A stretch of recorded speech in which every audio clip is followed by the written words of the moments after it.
हा बघा बघा तुम्ही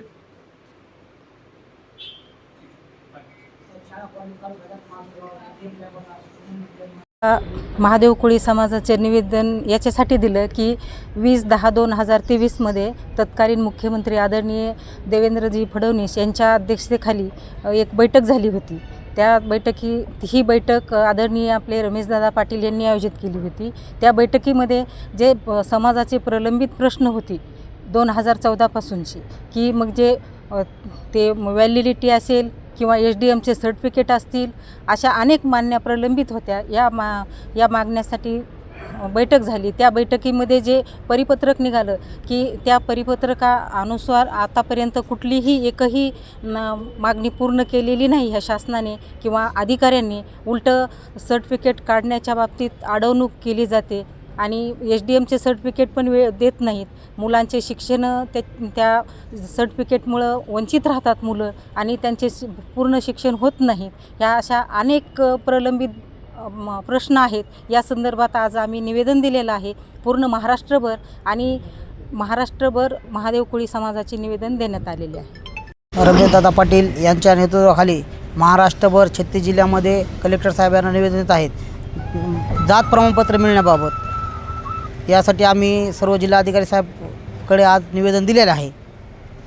तात्काळ जातीचे प्रमाणपत्रे देण्यात यावे ही साहेबांना विनंती केली. तर 14 पासून या मागण्या आहेत. 20 तारीख 23 तेव्हापासून पाठपुरावा करत आहोत. मुख्यमंत्री साहेब यांच्या नेतृत्वाखाली 2 वेळास मुंबई येथे बैठक झाली.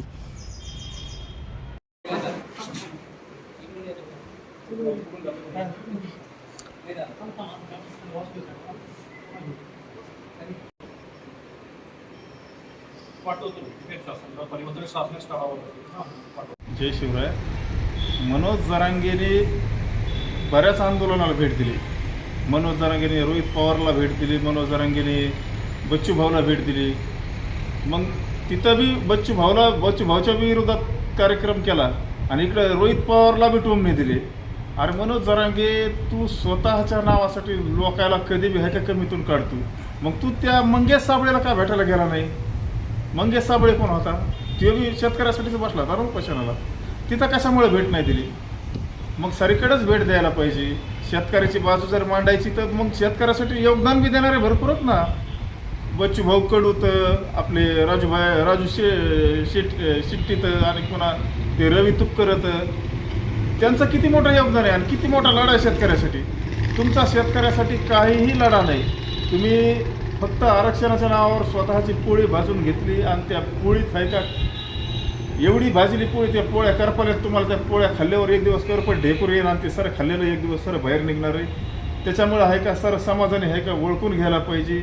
ह्या कुणबीकरणामध्ये ह्या जे निजामाचं पाहिजे ना आरक्षण, ज्या निजामाचं तुम्हाला आरक्षण पाहिजे ते आरक्षण काय हा पूर्ण मराठा समाज घेणार नाही. त्या कुणबी नोंदीला आजच्या घडीला मराठा समाज विरोध करायला लागला. ज्या दिवशी तुम्ही कुणबी होता आणि त्या दिवशी मराठा तुमचं नाव जाईल आणि त्याच्यात 10-5 हजार लोक होतील. लय जास्त तर जास्त काय सांगू शकत नाही मी.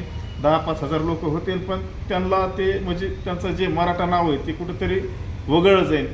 त्याच्यामुळे आहे का जे तुम्हाला EWS आरक्षण आहे आपल्या मराठा समाजाला, हेच आरक्षण चांगलं होतं.